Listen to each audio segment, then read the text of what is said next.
What's going on, car family? I'm Ben Wayne, and thank you for joining me in another video. Today, we are checking out Pure Luxury. This is the 2023 Range Rover plug-in hybrid. That's right, Range Rover is coming at us with a plug-in hybrid variant of a luxury SUV that we've all come to know and love from the brand.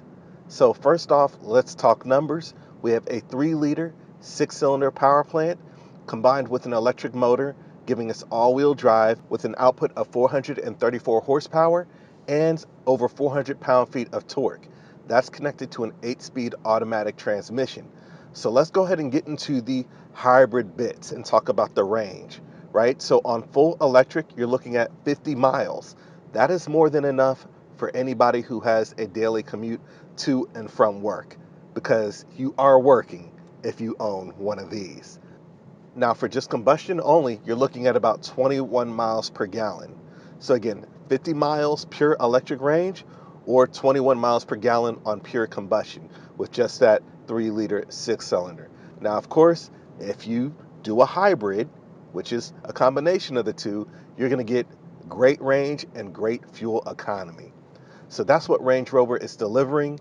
We're living in a time where people want to see more hybrid variants instead of just solely EV or solely combustion, and I don't blame them. So, starting with the meat and potatoes, the styling. The styling is what we're familiar with from the Land Rover brand. As a matter of fact, I would argue to say that this is easily one of the most influential stylings of SUVs out on the market. If you look at cars like the Ford Explorer or the Kia Telluride, they all have that boxy-esque styling that we recognize on the Land Rover brand. So starting with the styling, taking a look up front, you'll notice the paintwork right off the bat with the exterior. We have the Belgravia green. It's a very dark green offered by Range Rover.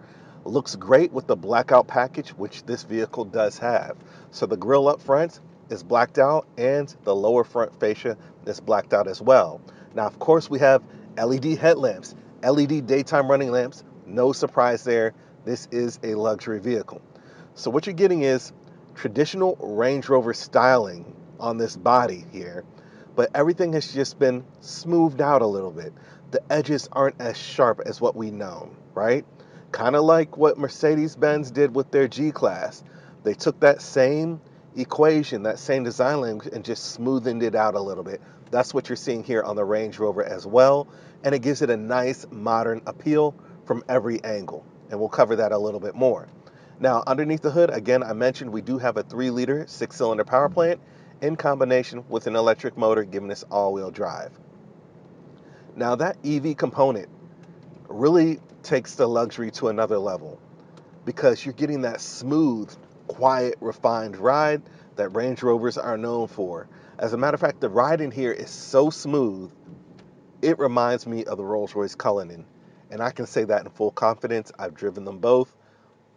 The ride in here is just absolute butter. Absolute butter. Coming to the side profile, we do have 21-inch wheels on this model. You'll notice the brake rotors have those blacked out brake calipers grasping them as well. We do have a blacked out top, which is an option. Really looks nice, gives it a very clean and luxury look. There's no interruptions. Even the C-pillar on this car is blacked out. So it just gives it a real streamlined luxury, real nice look there. I love that. It kind of has a sense of regal. It makes it look really regal. And I love that about the side profile about this car. Now, ground clearance. We're looking at 8.2 inches of ground clearance. If you want to go off-road, you can take that up to 11.2 inches. Now, for your wading depth, you're looking at about 35.4 inches. Now, back to the design language of the side profile. Like I said, in the front, everything has been smoothed out. So there's hardly any lines there. And to accentuate that even further, what we have are those flush door handles, right? We're starting to see a lot of those flush door handles on cars these days, and Range Rover executed that perfectly as well. Speaking of the doors, what you would expect from a luxury vehicle like this one, all the doors are soft close. Love that about the car, so you don't have to be burdened with slamming the car door or worrying about if you didn't close it hard enough. It's going to suck that door right in nicely for you. Now, the side profile is my favorite profile of this vehicle because, again, it just exudes cleanliness. Has that clean look to it. It's not overdone, right? You'll even notice on this particular vehicle, we're not covered with light green or light blue accents everywhere that says, hey, this is a hybrid vehicle. It's just a Range Rover. And those who know. Coming towards the back, we do have Range Rover branding back there as well. You'll notice that they took the time to hide that rear wiper blade, gives it a nice clean look from the back. Now we do have a clamshell design for that rear hatch, so it opens up in two portions, similar to the Cullinan and similar to some of the other luxury SUVs on the market. Now with the second row up, we're looking at about 40 cubic feet of storage. Drop that second row, you nearly double your storage to just over 80 cubic feet. Now, in the back there, we do have a panel that allows the air suspension to raise or lower the vehicle to allow you to load the rear of the vehicle without having any strain. So if you have a heavy box or groceries, you can lower that rear end and allows you to, put the groceries or whatever it is that you're trying to load into the back with ease. So it just makes your life easier. And vehicles that cost over 100 grand are supposed to do just that. Now, coming back to the design language of the rear, you'll notice that we do have some slim and trim LED tail lamps, right? They kind of accent the hatch there, and they're minimalistic. I love that minimalistic design. Just gives it a nice and clean look, along with the blackout package that blacks out that Range Rover branding. It just really looks nice, in my opinion. Now, I will say this, if I was to get one of these, I would get it in white, and that blackout package would jump out at you even more than it does with this dark green. So that's just my personal take. Let me know in the comments, what color would you get one of these in? So let's talk about the ride quality. The first thing you notice when driving a vehicle like this is how smooth and floaty it is. Now I'm gonna go ahead and say this and get this out the way. There's tons of body roll in this vehicle. It's not a sports car. It's really heavy, it's a large SUV, and it's designed to be floaty with that adjustable air suspension.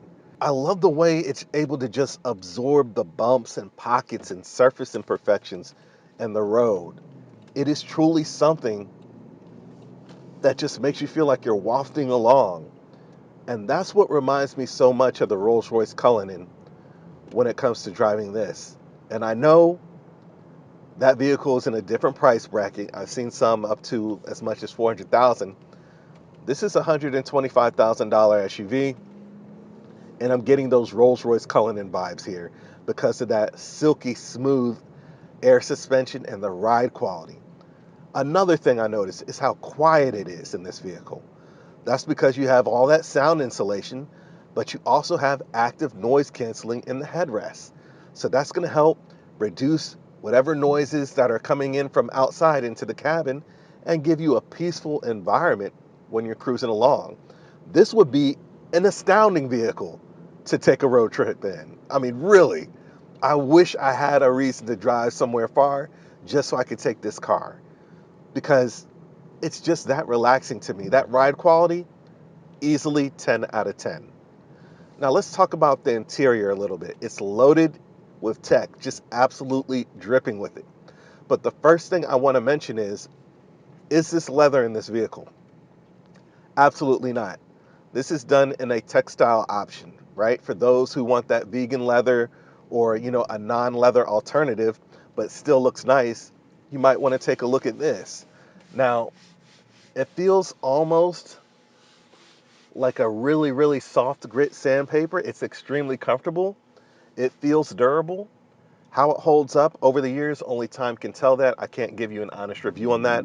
But what I will say is that it looks extremely nice. It's been extremely well done in this vehicle. Now, for me personally, I am without a shadow of a doubt a leather person. So I would have went with like maybe a tan leather interior or, peanut butter or something like that. Range Rover offers a variety of colors when it comes to their interiors if you check out their website. So as far as exterior and interior selections, they've got you covered. But this alternative It doesn't look bad at all. It's been executed extremely well. So coming at the top of the dash, we have that, that textile material with stitching going all the way throughout. Now we do have some chrome accent pieces going around your air conditioner vents and trim bits as well. Now on the top portion, we do have, kind of like a multi-layered glove box. So one on the top and then one on the bottom here as well. Coming over, I'm sure you guys noticed this massive 13.1 inch touchscreen display. I got the wireless Apple CarPlay going there for you. Looks really nice, super crisp. This is probably one of the most well executed and most crisp designs I've seen on a screen display in a modern luxury vehicle recently. I love how easy to use it is. It also offers you haptic feedback as an option. So if you want that feedback when you use the touchscreen, you can do that. That is an option. Now going through the menus is fairly easy.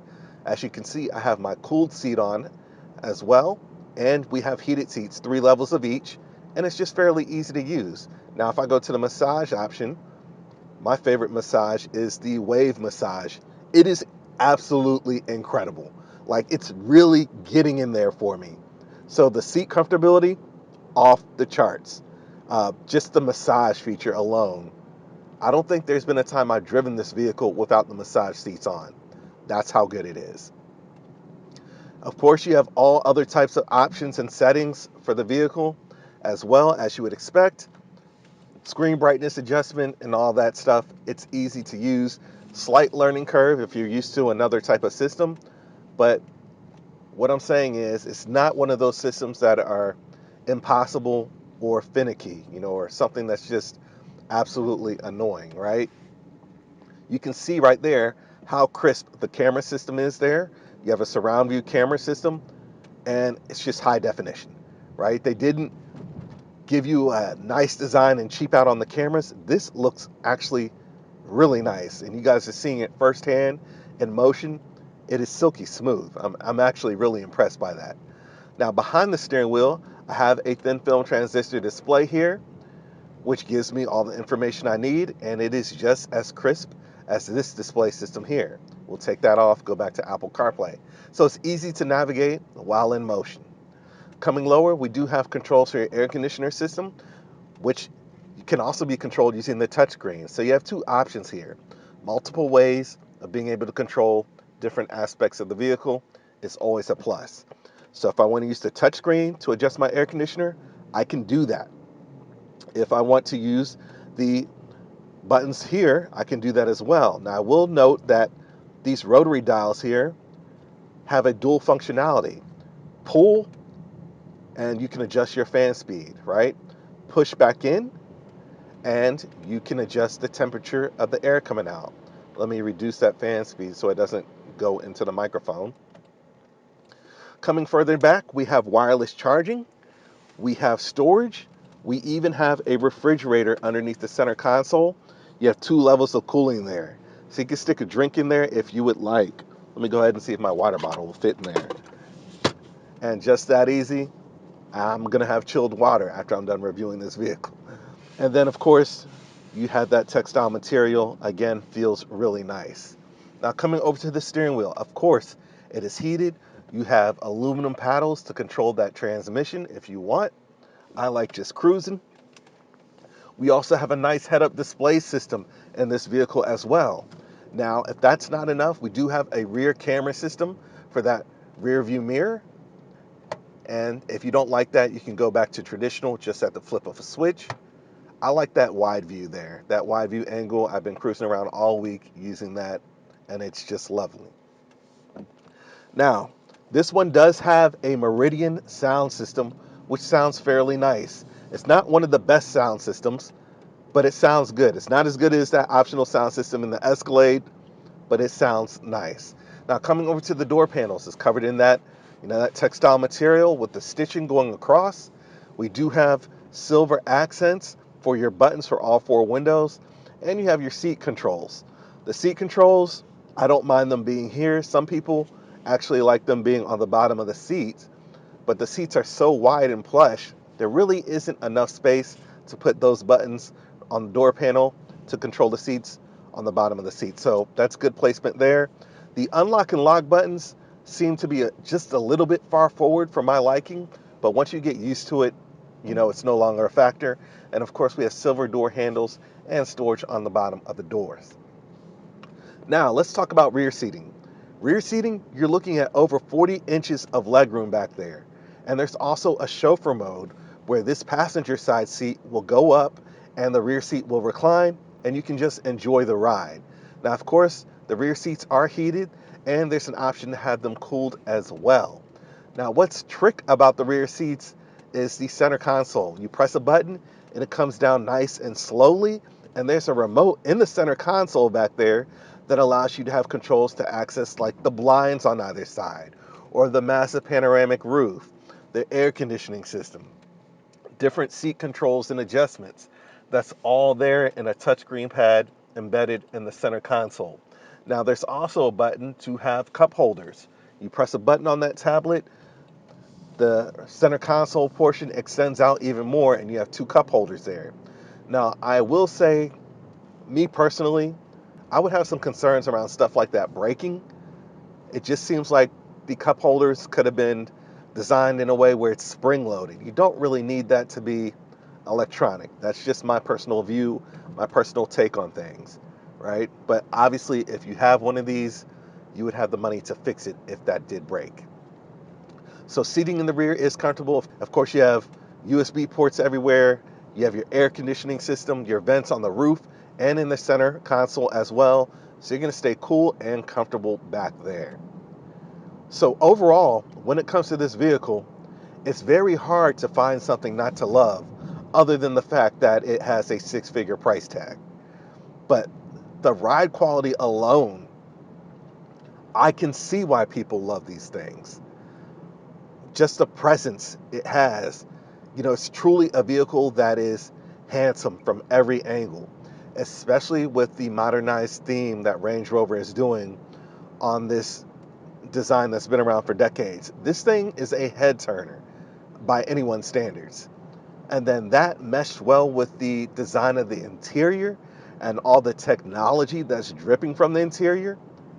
I can see why people love these things so much.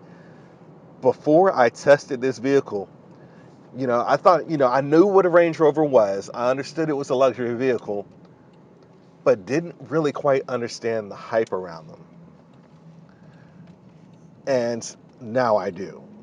This thing drives like very few other vehicles on the market. The way it's able to just block out the sound and absorb the bumps in the road, it feels like you're driving something really special. And when you pay $125,000 for a vehicle, this one has a base price of $110,500. But when you pay that much for something, you want to feel like you're getting what you're paying for. And Range Rover is making sure you're feeling that way. Now, in terms of reliability, we all know that there's some concerns around the reliability, the long-term reliability of these things. And Range Rover knows that, and they are working on improving that. So that's something that they're fully aware of. They're working on improving that.